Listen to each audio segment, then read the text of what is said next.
ఎన్నికల సమయంలో కూటమి ప్రభుత్వం తరపున పవన్ కళ్యాణ్ కాపులకు ఇచ్చిన హామీలను నిలబెట్టుకోవాలని ఐక్య కాపునాడు అధ్యక్షుడు వాదా ప్రసాద్ డిమాండ్ చేశారు.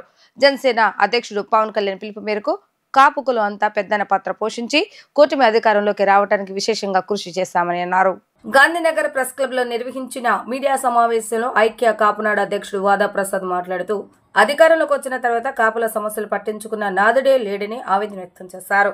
కాపు భవనాలు నిర్మించుట, వాటి నిర్వహణ బాధ్యత స్థానిక కాపు సంఘాలకు అప్పచెప్పాలన్నారు. కాపు ఉద్యోగులపై జరుగుతున్న అనేక వేధింపులు, బదిలీలకు అడ్డుకట్ట వేయవలసిందిగా కోరారు. అసెంబ్లీలో కాపు రిజర్వేషన్ల మీద తీర్మానం చేసి మీకు సన్నిహితంగా ఉన్న ఎన్డీఏ ప్రభుత్వం ద్వారా 9వ షెడ్యూల్లో పెట్టించి కాపు రిజర్వేషన్లకు చట్టభద్రత కల్పించాలని అన్నారు. విదేశీ విద్యా రుణాన్ని పునరుద్ధరించాలని, తిరుమలలో కాపుల కొరకు స్థలాన్ని కేటాయించాలని అన్నారు. మా సమస్యలు పట్టించుకోకపోతే రాష్ట్ర వ్యాప్తంగా కాపులందరం కలిసి కాపులను సంఘటిత పరిచి మరో ఉద్యమానికి శ్రీకారం చుడతామని హెచ్చరించారు. మేము గతం నుంచి కూడా అనేక రకాలంటి పోరాటాలు చేసాం. కాపుల సమస్యలు పరిశీలించాలని ఏ ప్రభుత్వం అధికారులు ఉన్నప్పుడు కూడా అప్పుడు మా సమస్యలు పరిశీలనలో అశ్రద్ధ వహించింది.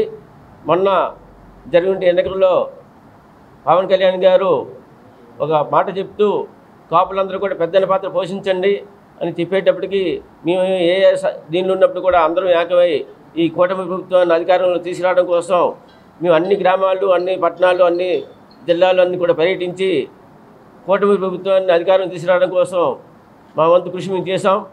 అందులో మేము మా శక్తి సామర్థ్యాల వారు కూడా ప్రభుత్వాన్ని గెలిపించడానికి అహర్నిశలు కూడా పనిచేసి అధికారానికి తీసుకొచ్చాం. అధికారానికి వచ్చాక ఈరోజు కాపులకు సంబంధించిన సమస్యలను ఏవి కూడా ఒక్కటి కూడా పరిశీలించడానికి ముందుకు రాలేదు. ఇప్పుడు అంటే ఈ సమస్యలన్నీ పరిశీలించాలి.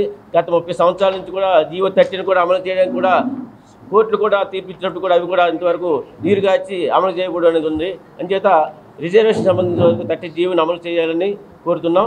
అంతేకాకుండా ఏ కార్పొరేషన్లో అయినా ఆ కార్పొరేషన్ సంబంధించి ఆ కమ్యూనిటీ సంబంధించి వాళ్ళనే అధ్యక్షులు చేస్తారు, చైర్మన్గా చేస్తారు. కానీ అధికారులను కూడా ఆ కమ్యూనిటీ సంబంధించిన వాళ్ళు వేస్తుంటారు. కానీ కాపు కార్పొరేషన్ దగ్గర వచ్చేటప్పటికి అధ్యక్షుడిని కాపు వేసినప్పుడు కూడా దీనికి ఎండీగా ఉండే అధికారి తూర్పు కార్పొరేషన్కి సంబంధించి దీనికి బీసీకి సంబంధించి ఆయన్ని వేయడం అనేది మేము అందరూ కూడా ఆశ్చర్యానికి గురవుతున్నాం.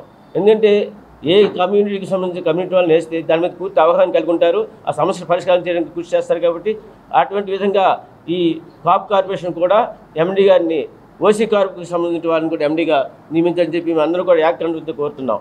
ఇకపోతే గత 2 సంవత్సరాల క్రితం అమలాపురంలో జరిగిన అల్లర్లకు సంబంధించి అనేక రకాలైన కేసులు పెట్టడం, వాళ్ళని ఇప్పుడు కూడా కొంతమంది ఇంకా కోర్టులు తిప్పించడం జరుగుతుంది. అంచేత వాళ్ళ మీద ఉండే అన్ని కేసులు కూడా ఈ ప్రభుత్వం రద్దు చేయని చెప్పి మీ అందరం కూడా యాక్ట్తో ప్రభుత్వానికి విజ్ఞప్తి చేస్తున్నాం.